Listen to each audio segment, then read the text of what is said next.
जिस चीज़ के लिए मैं यहाँ पे बिलखसूस इस म्यूजियम में आया था, अब मैं उस सेक्शन में जाने वाला हूँ। वो सेक्शन है वो जहाँ पे 22 रॉयल मम्मीज को रखा हुआ है, जिसमें से एक मम्मी फिरौन की है। हज़रत मूसा अलैहिस्सलाम के ज़माने में जो फिरौन था यानी कि रैमसेस II, उसकी मम्मी है। अस्सलाम वालेकुम ख़वातीन व हज़रात, आप सब लोग कैसे हैं? मैं उम्मीद करता हूँ कि सब लोग बहुत खैरियत से होंगे। ऑफिशियल ज़ैदी एक बार फिर से आपकी खिदमत में हाजिर है और आज इजिप्ट सीरीज़ में मैं आपको विजिट कराने वाला हूँ national museum of Egyptian civilisation की, जो कि इस वक्त मेरे पीछे है। यहाँ पे सबसे ख़ास बात यह है कि यहाँ पे फिरौन की मम्मी को रखा हुआ है। जो फिरौन हज़रत मूसा अलैहिस्सलाम के ज़माने में था, रैमसेस II जिसका नाम था, उसकी मम्मी को इस म्यूज़ियम में रखा हुआ है। तो हम आज इस म्यूज़ियम को विज़िट करेंगे। मैं आपको ये म्यूज़ियम दिखाऊंगा अपने साथ और हम देखेंगे यहाँ पे क्या क्या चीज़ें मौजूद हैं। जनाब, मैं अब अंदर आ चुका हूँ म्यूज़ियम के और थोड़ा सा आपको बताता चलूँ कि यहाँ पे जब आप आते हैं तो आपको 2 सिक्योरिटी चेक होते हैं। यहाँ का टिकट जो है वो 200 पाउंड इजिप्शियन है। मैं अब म्यूज़ियम के अंदर दाखिल हो चुका हूँ और मैं बढ़ रहा हूँ देखने के लिए चीज़ें। इस म्यूज़ियम में आके ऐसा महसूस हो रहा है कि ये वाकई बड़ा कोई ख़ास म्यूज़ियम है, क्योंकि यहाँ पे बेतहाशा किस्म का रश है। दुनिया भर के लोग मुझे यहाँ पे इस वक्त नज़र आ रहे हैं। मुझे यहाँ पे वेस्टर्नर नज़र आ रहे हैं, मुझे बहुत ज़्यादा यहाँ पे बंगाली और इंडियन नज़र आ रहे हैं। अभी तक मुझे ऐसा लगता है कि मैं अकेला पाकिस्तानी हूँ जो यहाँ पे घूम रहा हूँ, क्योंकि मुझे पाकिस्तानी अभी तक नज़र कोई नहीं आया। अलबत्ता यहाँ पे टूरिस्ट बहुत ज़्यादा आए हुए हैं, बहुत ज़्यादा रश हुआ हुआ है यहाँ पे टूरिस्ट का। अच्छा जनाब, अभी आप जो देख रहे हैं बेसिकली ये कॉफिन है। पुराने ज़मानों में क्या होता था कि इस तरह के कॉफिन्स बनाए जाते थे और उसके अंदर लाशों को रखा जाता था, मम्मीज़ को रखा जाता था। अक्सर ऐसा भी होता था कि जो रॉयल मम्मीज़ होती थी यानी कि बादशाहों की, महारानियों की, उनकी मम्मीज़ के ऊपर इस तरह के कॉफिन होते थे। इसके ऊपर एक और कॉफिन होता था जो कि गालिबन गोल्ड का होता था। उनको मास्क पहनाया जाता था, उनको ज्वेलरीज वगैरह पहनाई जाती थी उनकी बॉडी को, और उनको फिर टूम में हमेशा हमेशा के लिए बंद कर दिया जाता था, इस उम्मीद के साथ कि उस टूम में वो हमेशा के लिए उस तरह रहेंगे। और उनका मानना ये होता था उस वक्त कि इनकी जो बॉडीज़ हैं ये फिर से उठेंगी आफ्टर लाइफ में। बहुत ज़्यादा ये लोग यकीन रखते थे। मैं ये सारी बातें इंशाल्लाह ताला आपको बताऊंगा मेरे आगे आने वाली जो वीडियोस हैं। मैंने टूम्स विजिट करने हैं जो कि लग्जर में मौजूद हैं। उन टूम्स को विजिट करूंगा तो वहाँ पे आपको सारी स्टोरी सुनाऊंगा। लेकिन अभी आपको मैं थोड़ा सा ज़रा बताता चलूँ कि इस तरह से ये प्रोसेस होता था कि इनका टूम बनाया जाता था, मकबरा बनाया जाता था, और मकबरे के अंदर इस तरह के हीरे जवाहरात रखे जाते थे उनके साथ। ये मम्मी जब वापस उठेगी तो उनको जो चीज़ों की ज़रूरत होगी वो चीज़ें उनके टूम में मौजूद हों। असल में तो ऐसा नहीं है, उनका सिर्फ ये ख्याल था कि वो फिर से उठेंगी। ये सारी स्टोरी जो है मैं इंशाल्लाह ताला आपको आने वाली वीडियोस में, जब मैं जाऊंगा लग्जर तो वहाँ पे टेंपल्स को विजिट करूंगा, तो ये सारी स्टोरीज़ मैं आपको वहाँ पे ज़रूर बताऊंगा कि क्या कैसे होता था, क्या क्या होता था। अभी सिर्फ मैंने आपको हल्का सा बताया ताकि आपको आइडिया हो जाए कि यहाँ पे उस ज़माने में रस्म व रिवाज क्या था। तो अगर आपको ये हिस्ट्री पसंद आ रही है तो थोड़ी सी मेहरबानी करें, ज़रा इस वीडियो को लाइक कर दें। और अगर आप मेरे सब्सक्राइबर नहीं हैं तो वीडियो के नीचे आपको सब्सक्राइब का बटन मिल रहा होगा, वहाँ पे सब्सक्राइब का बटन हिट कर दें। अभी जो पुतला आप देख रहे हैं अपने सामने, ये किंग अखनातन का पुतला है। किंग अखनातन जो था वो बेसिकली वो वाहिद किंग था जो सिर्फ एक खुदा पे यकीन रखता था। उस ज़माने में ये रिवाज था कि बहुत सारे खुदा होते थे। सुबह का खुदा और होता था, रात का खुदा और होता था, हर फीलिंग का खुदा और होता था। लेकिन ये बादशाह जो था ये एक खुदा पे यकीन रखता था। वो अल्लाह ताला की ज़ात नहीं थी, इनका ही कोई बनाया हुआ खुदा था। लेकिन ये ऐसा वाहिद बादशाह गुजरा है इजिप्शियन हिस्ट्री का जिसका यकीन एक खुदा पे था। जनाब, यहाँ पे आपको कुछ ज्वेलरी वगैरह नज़र आ रही है जो कि प्रिंसेस नेफरूप्टा की है।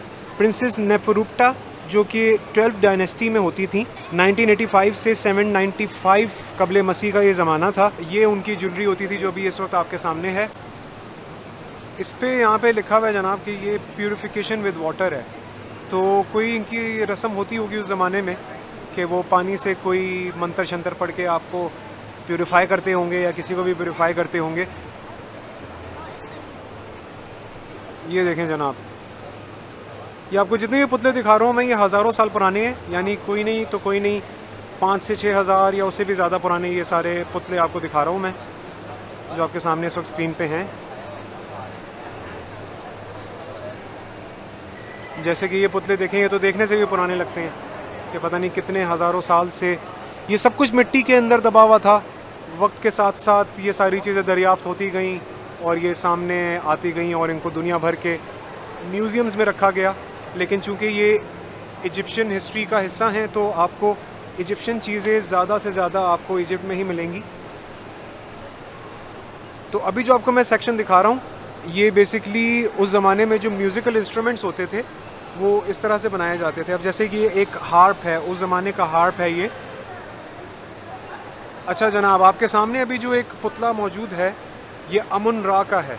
तो अमुन रा इजिप्शियन हिस्ट्री में बहुत ज़्यादा मोज़ेस इसलिए भी समझा जाता है क्योंकि ये कहते थे उस ज़माने में कि ये जो था ये इनके, जैसे मैंने आपको बताया कि बहुत सारे खुदा होते थे, तो अमुन रा जो था वो किंग ऑफ गॉड्स कहलाया जाता था, नाउज़ बिल्ला। यहाँ पर देखें ये इस तरह की बास्केट्स वगैरह रखी हुई उस ज़माने के। तो जब मैं इस बास्केट को देख रहा था तो मुझे याद आया कि वो जो कहानी है कि हज़रत मूसा अलैहिस्सलाम जब बच्चे थे तो उनको उनकी वालदा ने दरिया नील में बहा दिया था और वो भी एक बास्केट में बहाया था। तो मुझे ऐसा लगता है कि शायद वो भी इस तरह की कोई बास्केट होती होगी जिसमें हज़रत मूसा अलैहिस्सलाम थे और वो फ़िरौन के दरबार तक पहुँचे थे दरिया नील के ज़रिए। अब हम एंटर हो रहे हैं यहाँ पे जो ग्रीको रोमन पीरियड था, क्योंकि जब फ़िरौन चले गए थे, फ़िरौनों का ज़माना ख़त्म हो गया था, तो फिर यहाँ पे रोमन्स ने राज किया था। तो उस ज़माने का ये पुतला है, मार्बल से ये पुतला बना हुआ है और ये 2nd सेंचुरी AD के ज़माने का है। जब आगे आते हैं तो उसी तरह के और पुतले आपको कुछ नज़र आते हैं यहाँ पे, वो भी इसी ज़माने के हैं। अच्छा जनाब, तो मैं आपसे अभी थोड़ी देर पहले कह रहा था कि कॉफ़िन देख रहे थे हम, एक ताबूत देख रहे थे, तो मैं आपको बता रहा था कि ताबूत के अंदर एक और ताबूत रखा जाता था जो कि सोने का होता था। तो आप देख सकते हैं ये जो कॉफ़िन है ये मेरा ख़्याल है कि सोने का है। हाँ जी, मैं नीचे पढ़ रहा हूँ, वाकई ये सोने का है और ये कॉफ़िन है निदजेमांक का। अगर आप इसके बारे में मज़ीद पढ़ना चाहें तो यहाँ पे वीडियो को पॉज कर दें और ये आप पूरा पढ़ सकते हैं। अच्छा जनाब, अब मैं जिस सेक्शन में दाखिल हो रहा हूँ ये इस्लामिक सेक्शन है। मुझे यहाँ पे अरबी लिखी हुई नज़र आ रही है इस पीस के ऊपर, और यहाँ पे कुछ सिक्के वगैरह हैं जो ज़माने में इस्तेमाल होते थे। ये ज़माना था Islamic period 3rd to 13th century का ज़माना था, जिसका आपको यहाँ पे सामान अभी नज़र आ रहा है, जो कॉइन्स वगैरह हैं, करेंसी वगैरह है। और यहाँ पे मुझे थोड़ा दूर मुझे ऐसा लग रहा है कि ये कुरान पाक है। ये मेरा ख़्याल है कि ये बाइबल का कोई नुस्खा यहाँ पे रखा हुआ है। अब ये जो आपको मैं दिखा रहा हूँ ये इस्लामिक ज़माने की ये खिड़की है, बहुत बड़ी किस्म की खिड़की है। इतनी बड़ी खिड़की तो मैंने नहीं देखी, लेकिन इसको मशराबिया यहाँ पे लिखा हुआ है इन्होंने, ओरियल विंडो के नाम से। आपको मेरे पीछे यहाँ पे इस वक्त ये मिंबर नज़र आ रहा होगा। ये मिंबर बेसिकली ममलूक डायनेस्टी का है। 1479 AD के ज़माने का ये मिंबर है, ममलूक डायनेस्टी का। तो ये बेसिकली अभी इस्लामिक सेक्शन में मैं घूम रहा हूँ और मैं देख रहा हूँ कि इजिप्शियन हिस्ट्री जो थी यहाँ पे, इस्लामिक रेवोल्यूशन जब आया, जब यहाँ पे इस्लाम आया था और इस्लाम फैला था, तो उस ज़माने की चीज़ें जो हैं वो इस सेक्शन में यहाँ पे उन्होंने रखी हुई हैं।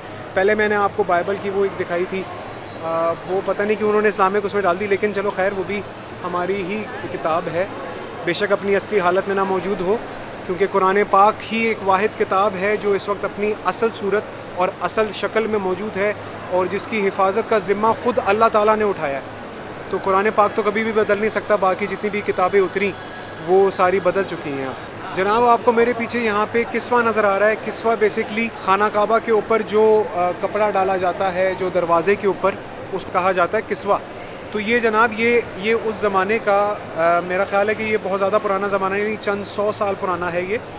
और ये देखें आप कितना खूबसूरत है, नक्काशी कितनी प्यारी की गई है इसके अंदर। आज तो खैर सोने की नक्काशी होती है और सोने की चीज़ें बनाई जाती है, लेकिन उस ज़माने में आप देख सकते हैं कि हरा, काला, लाल, इस तरह के रंगों का इस्तेमाल होता था किस्वा के ऊपर।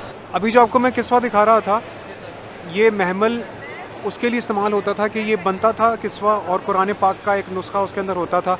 दोनों चीज़ों को यहाँ पे इस महमल के अंदर रखा जाता था और रख के इसको खाना काबा मक्का तक पहुँचाया जाता था। तो अगेन ये बहुत पुरानी बातें नहीं हैं, ये लेट 1800s और अर्ली 1900s का ये महमल है और ये किस्वा है। अच्छा, जिस चीज़ के लिए मैं यहाँ पे बिलखसूस इस म्यूज़ियम में आया था, अब मैं उस सेक्शन में जाने वाला हूँ। वो सेक्शन है वो जहाँ पे 22 रॉयल मम्मीज़ को रखा हुआ है, जिसमें से एक मम्मी फ़िरौन की है। हज़रत मूसा अलैहिस्सलाम के ज़माने में जो फ़िरौन था, यानी कि रैमसेस II, उसकी मम्मी है। तो अब मैं बढ़ रहा हूँ, सीढ़ियों से नीचे उतर रहा हूँ, उस चेंबर की तरफ जा रहा हूँ जहाँ पे सारी मम्मीज़ को रखा गया है। तो चलें आप मेरे साथ चलें। अब ये हम बढ़ रहे हैं अब रॉयल मम्मीज़ के चेंबर की तरफ, जो कि नीचे है। तो मेरा ख्याल है कि उन्होंने कॉन्सेप्ट वो टूम वाला दिया है, क्योंकि टूम अक्सर, अगर आप ये देखें आप रॉयल मम्मीज़, तो टूम अक्सर आप देखते हैं अगर, तो लग्ज़ोर में ख़ास तौर पे वो अंडरग्राउंड बने हुए हैं। तो वही कॉन्सेप्ट यहाँ पे इन्होंने रेप्लिकेट किया है। अरे वाह वाह वाह वाह, ये तो बड़ा पूरे इसरार किस्म का एक खाना लगता है मुझको। यहाँ पे इस तरह से इन्होंने ये एक डिस्प्ले दिया हुआ है जिसमें पुराने ज़माने की चीज़ें, और ये वो कॉफ़िन्स हैं जिनका मैं ज़िक्र कर रहा था, अभी 2 बार ज़िक्र कर चुका हूँ कि सोने के कॉफ़िन्स होते थे, तो उनकी तस्वीरें आपके सामने चल रही हैं। नीचे ज़मीन पे इन्होंने बड़ी अच्छी प्रोजेक्शन की हुई है लाइट से, और यहाँ पे स्क्रीन वगैरह बदल रही है। तो खैर ये चीज़ें तो होती रहेंगी, हम चलते हैं अंदर। म्यूज़िक बड़ी पुरअसरार किस्म की यहाँ पे इन्होंने लगाई हुई है, यानी ये तो अभी से डरा रहे हैं मुझे। और आगे मुझे थोड़ा थोड़ा सा अंधेरा भी नज़र आ रहा है। अच्छा, तो जनाब एक बुरी खबर है आपके लिए, वो ये कि यहाँ पे फ़ोटोग्राफ़ी प्रोहिबिटेड है। तो ये बेसिकली अंदर खाना है।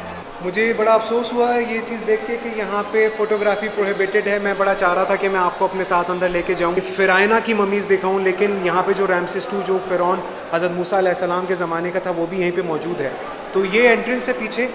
मैं कैमरा तो नहीं लेके जा सकता, मुझे यहाँ पे बंद करना पड़ेगा कैमरा।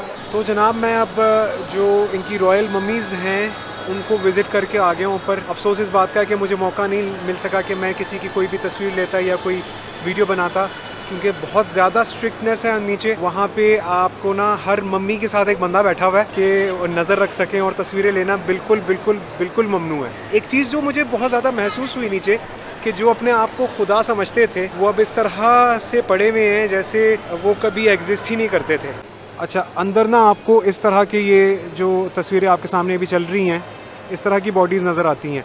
तो ये जो बॉडी आ रही है ना, ये वाली हज़रत मूसा अलैहिस्सलाम के ज़माने का फ़िरौन था, उसकी नाक थोड़ी सी लंबी सी थी, तो मुझे लगता है ये उसी की बॉडी है। और ये सारे बेसिकली ये किंग्स होते थे, ये क्वींस होती थी, जिनके नीचे यहाँ पे 20 लाशें पड़ी हैं। और मम्मीज़ इस तरह की आप देखें कि अपनी असली हालत में आपके सामने है कि अभी अपनी असली हालत में वो मौजूद हैं। मैं जब अभी नीचे गया हुआ था इधर जहाँ पे ये सारी 20 रॉयल मम्मीज़ पड़ी हुई हैं, तो मैंने देखा कि वहाँ पे काफ़ी व बेशतर मम्मीज़ के बाल सलामत थे। एक मैंने रानी देखी जिसके इतने लंबे बाल थे, कोई मलिका होती थी उस ज़माने की, उसके इतने लंबे बाल थे और काले स्याह बाल उसके बिल्कुल ठीक थे। जो हज़रत मूसा अलैहिस्सलाम के ज़माने का फ़िरौन था उसके भी बाल थे, और उसके नाखून, पैरों के नाखून मौजूद थे, उसके दांत मौजूद थे, काफ़ी बादशाहों के दांत मौजूद थे। कुछ बादशाहों की मौत जो थी वो सर पे कुछ लगने की वजह से हुई थी, तो वहाँ पे वो सुराख था वहाँ पे। तो मैंने जो सबसे ज़्यादा जो इंटरेस्टिंग मम्मी मेरे लिए थी वो थी फ़िरौन की मम्मी, जो कि खैर फ़ेरोज़ तो ये सब थे। फ़ेरोज़ ज़माने में किंग को कहा जाता था, फ़िरौन उस ज़माने में किंग होते थे। लेकिन जो मैं जिस एक्साइटमेंट से यहाँ पे जिसकी मम्मी देखने आया था वो था रैमसेस II।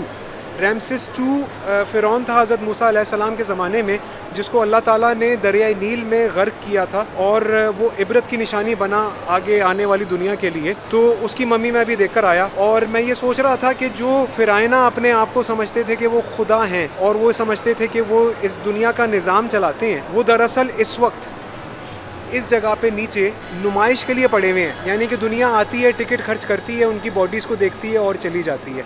उनके जितने भी कारनामे थे, जितने भी किस्से थे, अब वो सिर्फ़ किताबी बातें हैं, और वो अब सिर्फ़ और सिर्फ किस्से हैं।